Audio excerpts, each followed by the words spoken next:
Serial Anupama की आज के एपिसोड में दिखाया जाएगा कि काव्या यहाँ पर वीडियो कॉल में वनराज से बातें कर रही होती है और अनुपमा काम कर रही होती है। बाकी सारे अपने अपने काम में बिजी होते हैं। वहीं नंदिनी दौड़ती हुई आती है और काव्या का फ़ोन नीचे गिर जाता है। जब नंदिनी काव्या को पीछे से पकड़ती है तब फिर वनराज सोचता है कि थैंक गॉड किसी ने देखा नहीं और फ़ोन अपने आप ही गिर के कट हो गया, वरना तो पता नहीं क्या क्या सवाल उठते। फिर यहाँ पर नंदिनी काव्या से पूछती है कि आपको कहीं चोट तो नहीं आई, आपको कहीं ज़्यादा तो नहीं लगी। फिर यहाँ पर नंदिनी कहती है कि आप मेरे पास क्यों नहीं आई, वनराज अंकल की वजह से है ना। फिर सब चौंक जाते हैं और तभी नंदिनी कहती है कि हाँ, वनराज अंकल के साथ आप ज़्यादा सेफ फील करती है इसीलिए आप यहाँ पे आ गई, और आप मेरे पास आती तो हम दोनों तो घबरा ही जाते। फिर यहाँ पर अनुपमा कहती है कि ये तो तुम्हारे पास जाने ही वाली थी बट मैंने ही इसे रोक लिया। फिर यहाँ पर नंदिनी अनुपमा को गले लगाकर थैंक यू बोलती है और नंदिनी कहती है कि आप इतने स्वीट हो और मुझे यकीन नहीं होता कि कोई इंसान इतना अच्छा कैसे हो सकता है। और ये सब सुनकर समर को काफ़ी ज़्यादा अच्छा लगता है। फिर यहाँ पे बा कहती है कि काव्या पहले खुद आ गई, फिर अपनी भांजी को बुला लिया, अब इसके सारे रिश्तेदार भी आ जाएंगे। तभी यहाँ पे बापूजी कहते हैं कि कोई बात को बात रहने दो, बात का वतंगर मत बनाया करो। यहाँ पर फिर पारितोष और पाखी आ जाते हैं और फिर वो कहते हैं कि नंदिनी अच्छा हुआ तुम आ गई, हमारे डांस की प्रैक्टिस अधूरी रह गई थी। फिर यहाँ पर समर कहता है कि चलो मैं सबको डांस सिखाता हूँ, तो नंदिनी कहती है सिखाओगे या फिर बिगाड़ना सिखाओगे। फिर यहाँ पर अनुपमा कहती है कि चलो आप सब जाओ डांस की प्रैक्टिस करो, तब तक मैं यहाँ पर मुझे बहुत सारा काम है, मैं किचन में जाती हूँ।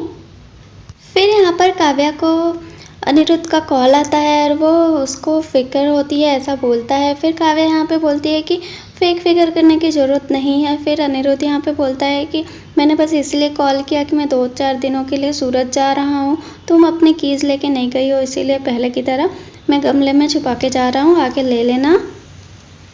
ये सुनकर काव्या काफ़ी खुश हो जाती है और वो उसी टाइम वनराज को कॉल करती है और वो बताती है कि सूरत जा रहा है अनिरुद्ध, तो वो घर पे नहीं होगा, तुम लंच टाइम में घर पे आ जाओ, मैं घर पे जा रही हूँ।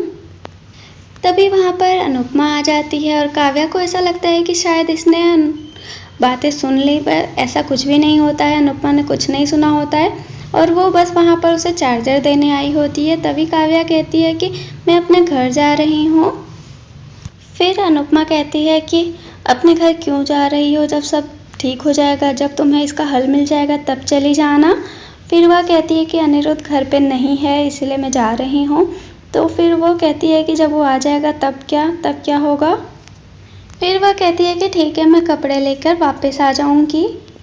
यहाँ पर काव्या चार्जिंग लगा रही होती है, तभी वह डॉली और उसके हस्बैंड को देख लेती है आते हुए और वो चौंक जाती है। फिर यहाँ पर डॉली आते ही अपनी बा से पूछती है कि ये काव्या यहाँ पर क्या कर रही है। तो बा कहती है कि इधर आ, मैं सारी बातें बताती हूँ तुझे। फिर बा बताती है कि ये दोनों हस्बैंड वाइफ के बीच में झगड़ा हो गया है और ये सीधा यहाँ चली आई है। फिर यहाँ पर दूसरी तरफ काव्या अपने घर चली जाती है और वहाँ पर दिखाया जाता है कि वनराज आ जाता है और ये दोनों गले लगते हैं। फिर यहाँ पर काव्या कहती है कि आज मुझे फैमिली क्या होती है पता चला है, तुम्हारी फैमिली में सब कितने अच्छे हैं, कितने अच्छे से रहते हैं सब एक दूसरे का साथ, और अनुपमा कितने अच्छे से रहती है। फिर वह कहती है कि काश मैं भी तुम्हारी फैमिली का हिस्सा होती, मैं भी तुम्हारे साथ रहती वहाँ पर। फिर वह कहती है कि तुम घर जाते हो तो एटलीस्ट कोई पानी तो पूछता है, यहाँ तो घर आओ, खुद ही टीवी देखो, पानी लो और फिर उसके बाद बोर होके सो जाओ, बस यही है, कोई बात करने के लिए नहीं होता है। फिर यहाँ पर ये सारी बातें होती है। फिर वनराज कहता है कि मैं तुम्हारे साथ हमेशा रहूँगा, मैं तुम्हारे साथ नहीं छोड़ूंगा। फिर यहाँ पर काव्या और वनराज एक दूसरे के गले लगते हैं। तब यहाँ पर अनिरुद्ध उन दोनों की पिक्चर क्लिक कर लेता है और वह कहता है कि मुझे पता था कि मैं यहाँ से जाऊँगा और फिर तुम अपने बॉयफ्रेंड को यहाँ बुला लोगी। फिर यहाँ पे अनिरुद्ध कहता है कि कंटिन्यू चालू रखो, तुम दोनों बड़े अच्छे लग रहे हो। और काव्या के सवाल का जवाब दो कि तुम दोनों दुनिया के सामने ऐसे क्यों नहीं रह सकते, बताओ। फिर अनिरुद्ध कहता है कि तुम दोनों भी पकड़े गए हो और फिर वनराज उसका कॉलर पकड़ लेता है। तभी अनिरुद्ध कहता है कि अगर तुमने ऐसा कुछ भी करने की कोशिश की तो मैं ये सेंड बटन दबा दूंगा और ये फ़ोटो तुम्हारे फैमिली में तो किसी के पास नहीं पर तुम्हारी समधन के पास चली जाएगी। उसका तो तुम्हें पता ही है, उसका तो बस बहाना चाहिए ये रिश्ता तोड़ने का। फिर वह कहता है कि जब मैं खाली बैठा रहता हूँ तो मुझे सब कुछ पता करने का वो रहता है और मुझे सब पता है कि तुम्हारी फैमिली में क्या हो रहा है क्या नहीं। उसके बाद काव्या यहाँ पर कहती है कि मैं कुछ नहीं करूँगी, तुम प्लीज़ ये फ़ोटो डिलीट कर दो, ऐसा मत करो। फिर यहाँ पर अनिरुद्ध कहता है कि ओके चलो मैं ऐसा नहीं करूँगा, पर मैं ये फ़ोटो डिलीट भी नहीं करूँगा।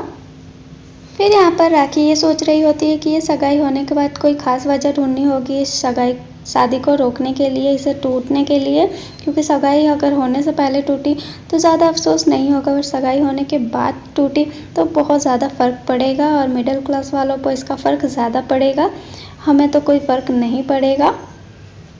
यहाँ पर बा और डॉली दोनों ही साड़ी पसंद कर रही होती है और अनुपमा लड्डू बना रही होती है। तभी डॉली कहती है कि भाभी आ जाओ, आप ही साड़ी पसंद कर लो।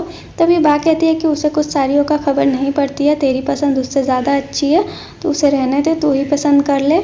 और यहाँ पर बा और डॉली दोनों ही अपने हस्बैंड के पसंद की साड़ियाँ पसंद कर रहे होते हैं, तो ये अनुपमा को देखकर उसे भी ऐसा लगता है और ये समर और नंदिनी देख लेते हैं। फिर यहाँ पर नंदिनी और समर अनुपमा के ऊपर एक एक साड़ी रख के फ़ोटो खींचकर ये बोलते हैं कि वनराज को ये भेज देंगे फ़ोटो और फिर जो वो सिलेक्ट करेंगे वो आपकी पसंद होगी। ये सुनकर अनुपमा शर्मा जाती है। तो फ्रेंड्स आज के एपिसोड में बस इतना ही दिखाया गया है। कल के लिए दिखाया गया है कि अनिरुद्ध कहता है कि सॉरी काव्या, मुझे तुम्हें उस गलत आदमी से बचाने के लिए इस गलत काम को करना होगा, और वो राखी के पास फ़ोटो सेंड कर देता है। तो फ्रेंड्स वीडियो पसंद आई हो तो वीडियो को लाइक शेयर एंड चैनल को सब्सक्राइब ज़रूर करें। Thanks for watching.